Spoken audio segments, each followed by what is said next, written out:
देश की अर्थव्यवस्था को नई रफ्तार देने की दिशा में सरकार का एक और बड़ा दावा सामने आया है। शनिवार को नई दिल्ली में आयोजित एक प्रेस वार्ता में केंद्रीय मंत्री अश्विनी वैष्णव ने कहा कि 2025-26 के बजट में दी गई आयकर राहत और जीएसटी सुधारों से आम जनता को सीधा फायदा मिलेगा। देखिए रिपोर्ट।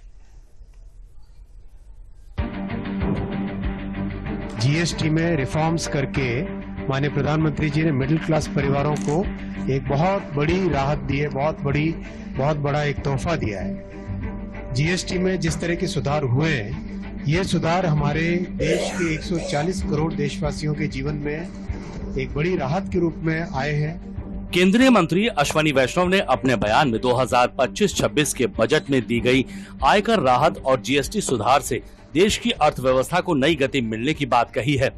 शनिवार को केंद्रीय मंत्री ने नई दिल्ली में भाजपा मुख्यालय पर जीएसटी दरों में हुए बदलावों को लेकर प्रेस वार्ता की। उन्होंने कहा कि जीएसटी में सुधार से ही देश की आर्थिक उन्नति में भी बहुत बड़ा लाभ मिलेगा।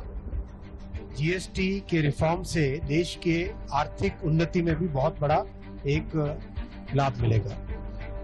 अगर हम प्योर इकोनॉमिक्स के पॉइंट ऑफ व्यू से बात करें, हमारी देश की जीडीपी है करीब 330 लाख करोड़ की है।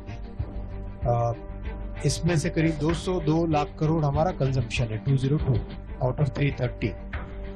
202 लाख करोड़ जो कंजम्पशन है, ये अगर जीएसटी के इस छूट के बाद में अगर 10% भी बढ़ता है तो 20 लाख करोड़ का एक्स्ट्रा कंजम्पशन देश में आता है, 20 लाख करोड़ की एक्स्ट्रा जीडीपी देश में आती है। इलेक्ट्रॉनिक्स की मैं विशेष बात करना चाहूंगा। यहाँ पर घर में आज हमारे किसी भी घर में, मध्यम वर्ग के परिवार के घर में कई तरह के इलेक्ट्रॉनिक्स उपकरण काम में लिए जाते हैं। चाहे टेलीविजन हो, चाहे रेफ्रिजरेटर हो, चाहे डिश वॉशर हो, चाहे माइक्रोवेव का ओवन हो, अपने हाथ में मोबाइल फोन होता है, पावर बैंक होता है, कई तरह की चीजें घर में इलेक्ट्रॉनिक्स की उपयोग में आती है। और जो सोलर पैनल कई लोग अपने घरों पर लगाते हैं, ओवरऑल इन सब चीजों पे टैक्स का बर्डन कम हुआ है। घर में काम में आने वाली हर वस्तु पे कम हुआ ही हुआ है। चाहे किसी ने कहा रोटी, कपड़ा और मकान, तीनों पे टैक्स का इंसिडेंस कम हुआ है।